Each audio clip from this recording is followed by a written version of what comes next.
Good morning, good afternoon, good evening, wherever you are, and particularly to my very good friends and colleagues in the Middle East. Sitting at the bottom of the screen where I'm looking, I'm going to start with Mr. Mohammed Shukri. How are you this morning? I'm doing very well, and good morning to everyone. That's really good. And I'm now going to go to Phoebe, and I realise why I go to Mohammed first, because he's the furthest away from me geographically. I don't know what logic that's got applied to, but anyway, Phoebe Francis, the wise Phoebe Francis, good morning. Good morning, Graham and Mohammed, and all our viewers, listeners, wherever you are joining from. Greetings. Greetings to you all, and I hope that this is catching on with people. When something catches on, we've got little acronyms or descriptors to talk about, and we say it's not an acronym, but it's a metaphor, I suppose. We say that the conversation can go like wildfire. It can just take off. And we might even say that sometimes when something takes off pretty well, it can be, what's a word that might apply? It can be, if it catches really quickly. If you're getting a Yeah, cold, if you're getting a Infectious, cold, infectious.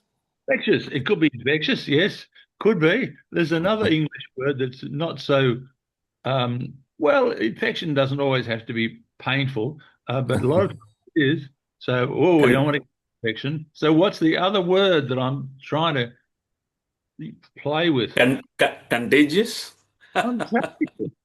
So we might get things going and it could be contagious. So what does the word contagious mean in English? It spreads Spread. widely, vastly, fast. Uh, fastly. Fastly is a new one, but we'll let you have that. I didn't say fastly. I did.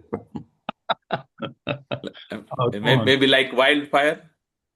Yeah, like wow, Mm. like what? That's another metaphor, isn't it? Mhm. Tashbir. Tashbir has my Arabic today. What was the Tashbir. word? Tashbir. Oh, okay. Metaphor.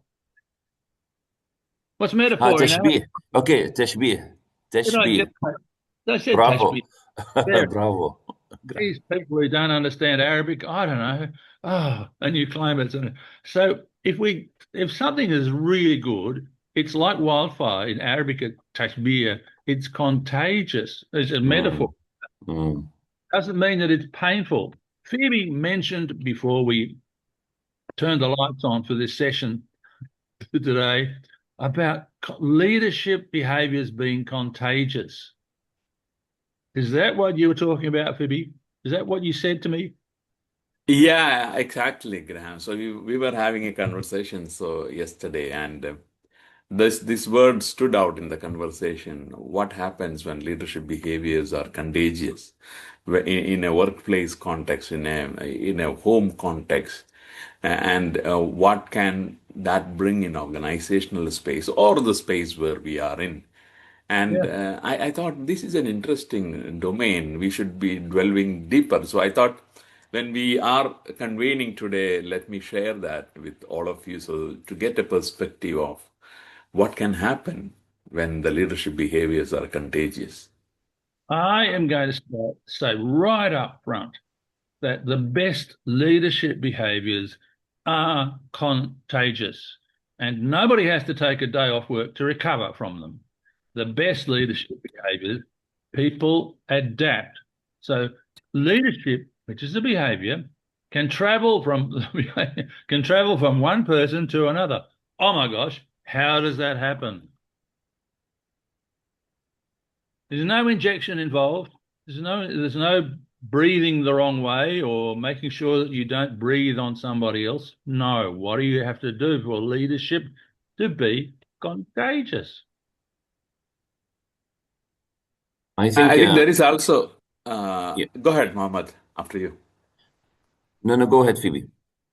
Yeah, I And was think I was thinking, like just like emotions or energy, the way leaders act can ripple through a team for better or worse. And yes, I think it is also based on the neuroscience research, which tells us, brains are wired to mirror other behaviors. They certainly are.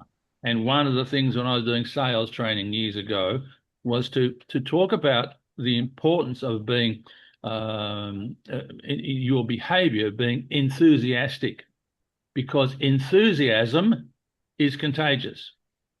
Right? Hmm. Would you agree? If I'm enthusiastic about something and the way I describe it and my behavior, my mannerisms, my facial expressions, the tone of my voice is enthusiastic, people pick up on that. They mirror that behavior, don't they? Whereas if I Hmm. walk in and I'm, people kind of pick up on that and don't respond positively. I think I may have told you of a wonderful comment that I was given some years ago in Dubai when a woman said that every time I come into the office, I bring an aura of positivity. Hmm. Wow.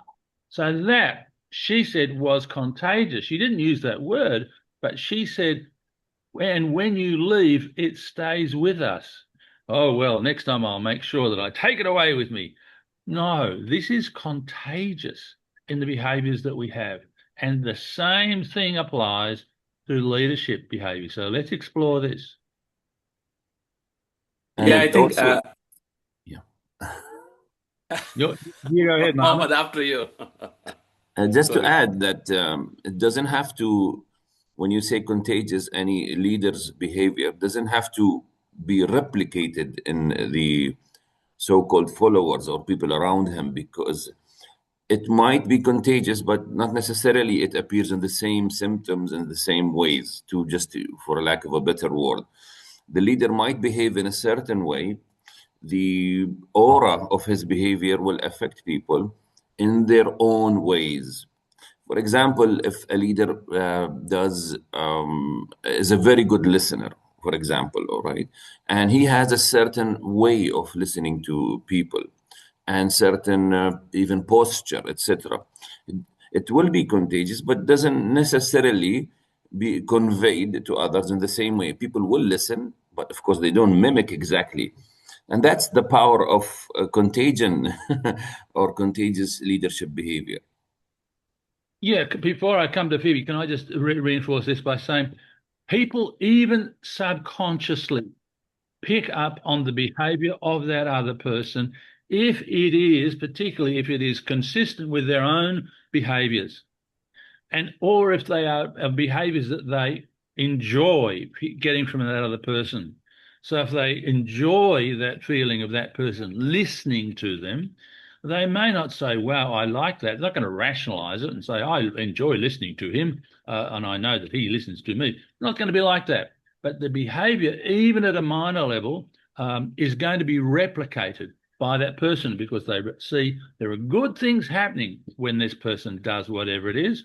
And I want to do that and give that back, firstly to him, but then to others.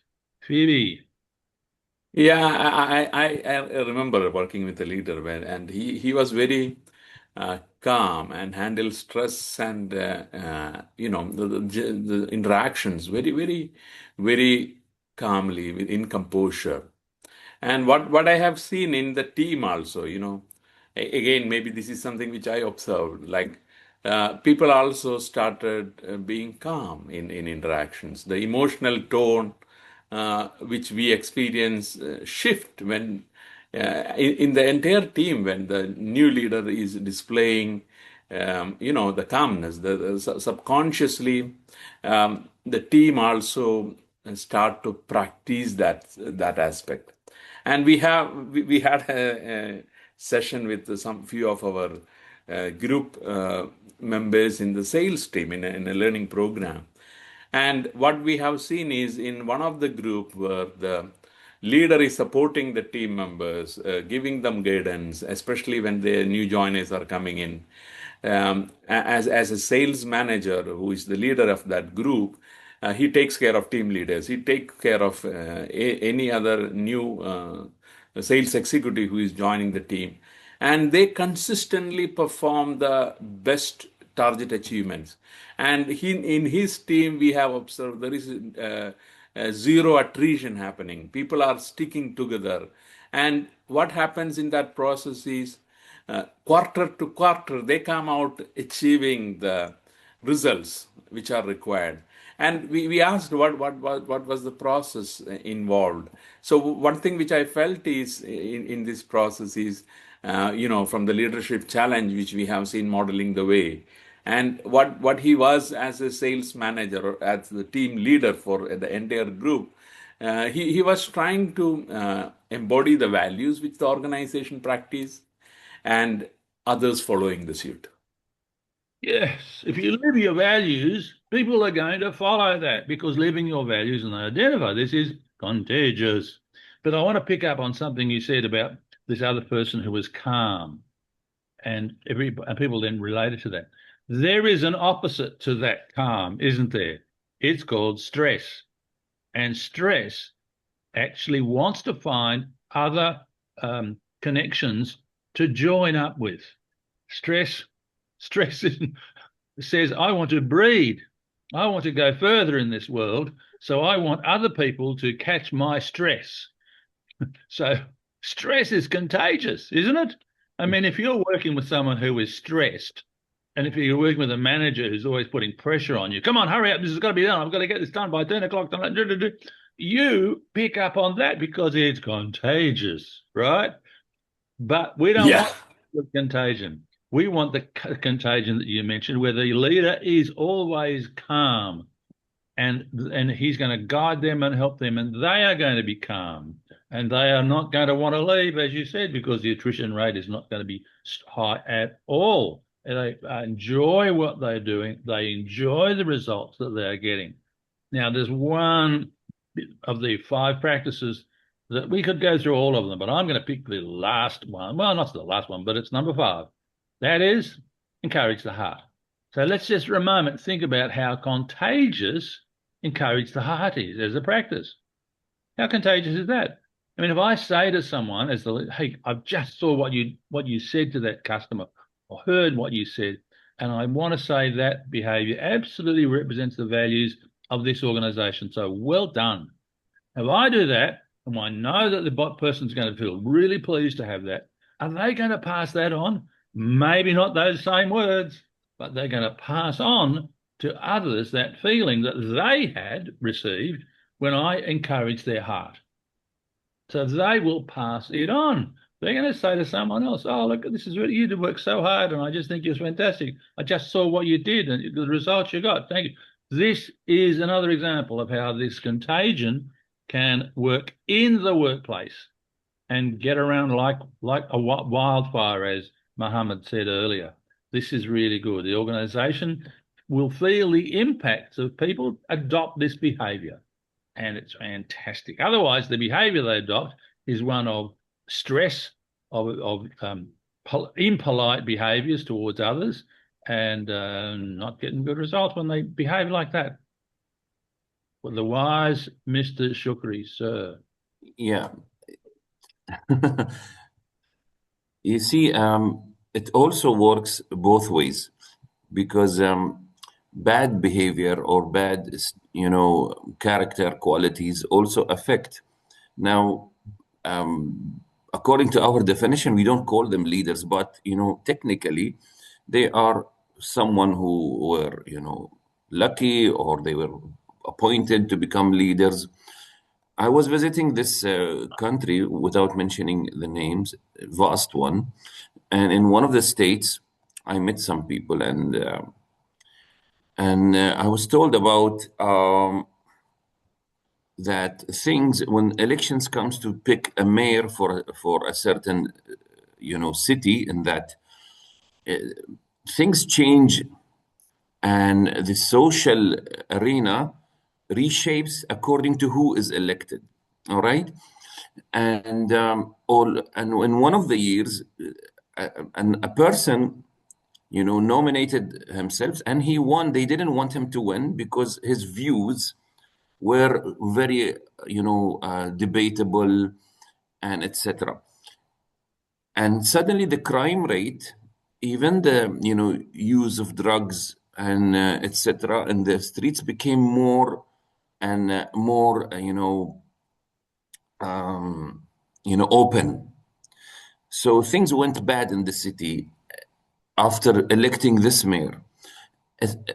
they say, although he didn't actually advocate for these things, but his views, who he is, and what he stands for, and how, and if you go to details, how intolerant he is with certain behaviors.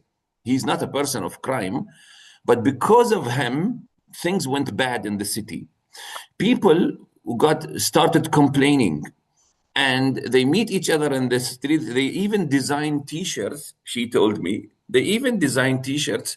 They wear them in public, and it says, "Don't look at me. I didn't vote for him."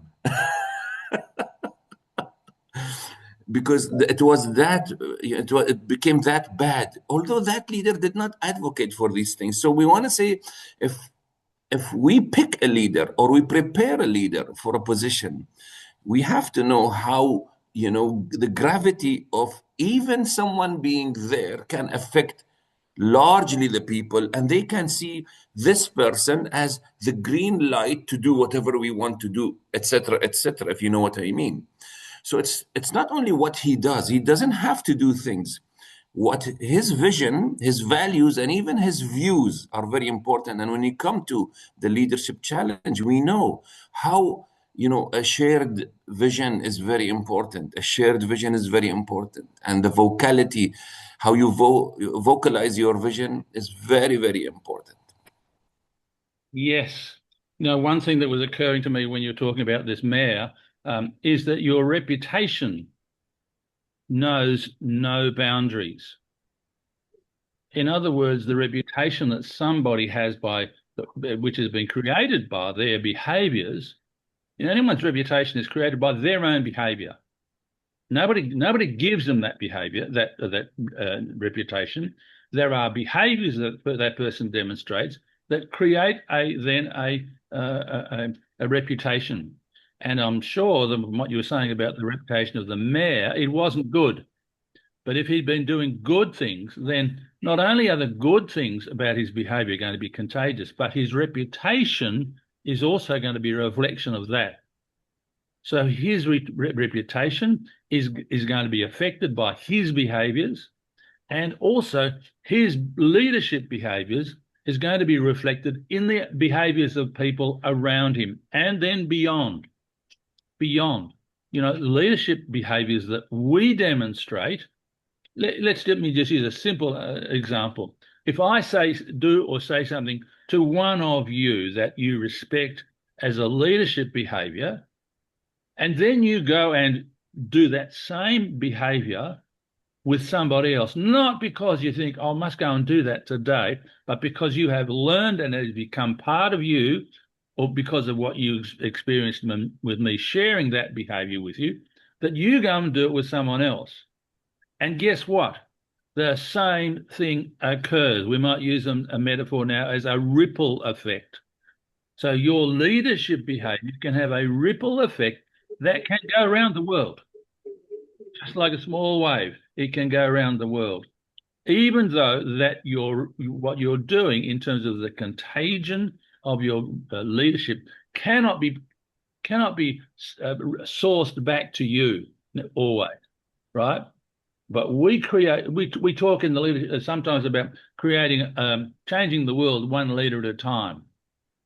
Well, that can be done by contagion.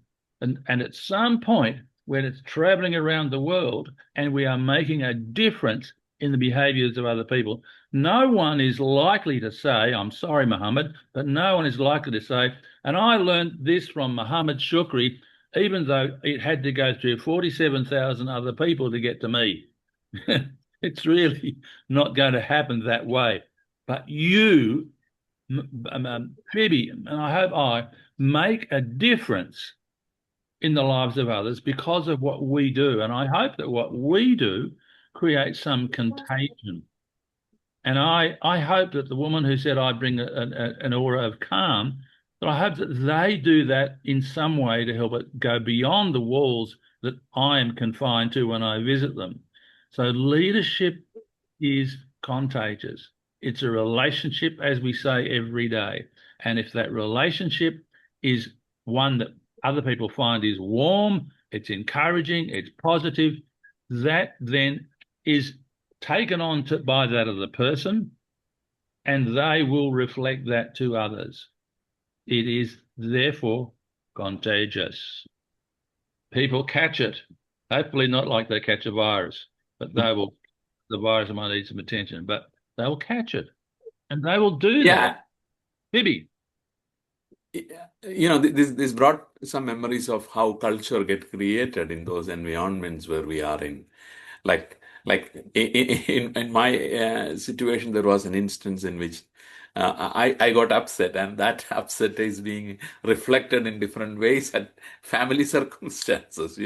What behavior I displays becomes that. But when I change, there is a shift in that behavioral environment within the circumstances I am in, and this happens in the workplace too, where, for example, as a power holder, sometimes I like to give the word power holder for people in positions of authority, because that may not be always displaying the leadership behaviors which we have always highlighting from the leadership challenge. And sometimes these power holders, not the leaders per se, because of the powers delegated to them, they are acting with or controlling the resources. And what happens is their behaviors is being mimicked by other power holders in the structure because of the delegated mechanism. And this creates toxicity in the workplace and creating the life of people miserable. And here we can see there is lack of empowerment for people. Then again, no one is able to challenge the process, because what the discussion become in the context is whatever the power holders say, yes, the people become yes masters in the process. So again, this also is an example of contagious behavior. But what we want is how can the leadership behaviors be more contagious, which help in uplifting the people around as a leader. Let me extend it a little bit further, or give a slight variation to that. What if person A is working with person B, and person A is junior? This is the first time he's been in an environment working for a person who is called his manager or her manager, and they assume, therefore, that this person, as their manager, knows everything, knows what to do, and they're experienced, and so I have to, as this person A, do what this person B wants me to do, and I have to, and I think, well, that's the only way to do it. That's what he says we have to do, and I'm locked into that. So then when it comes an opportunity for me, person A, to move to another department, and I'm now reporting to somebody who is a leader, I am going to be thinking, this is different. This is happening. What's happening here? I like this. So what have I got to do? Which of these two different styles am I going to replicate? I didn't like the first one, but I thought that's the way it had to be, that you had to be dominating. You had to say, take my advice and do what I tell you to do, get it done on time, and don't ask questions. That's the way I thought it was done.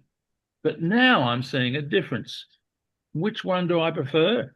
I think I prefer the second one, thank you very much. So I will mirror those behaviours. But until I get exposed to them, if I've had a poor manager, then I will think that's the only way it is. And when it comes my turn, maybe, hopefully, to move to the next level in the organisation, I am going to do those things that the other manager did to me, because I think that's the only way to do it.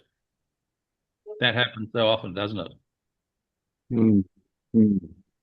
Where did you learn?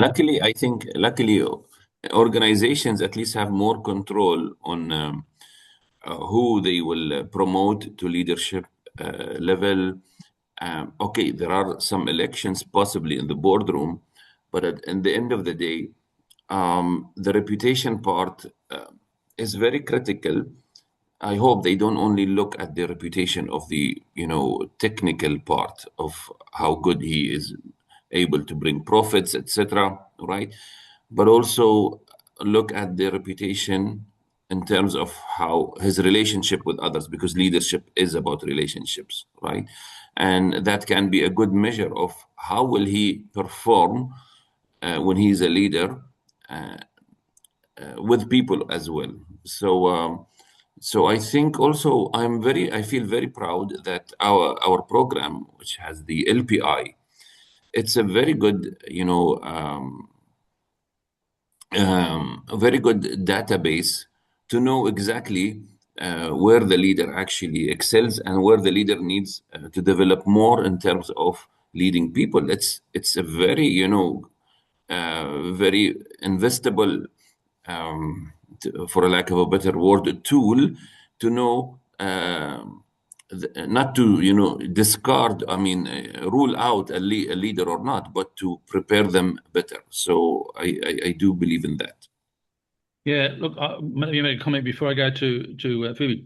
I absolutely agree with you in regard to the LPI. It is a rich, positive way of learning about your behaviours as a leader, as other people see them, and comparing those situations to what you think of yourself.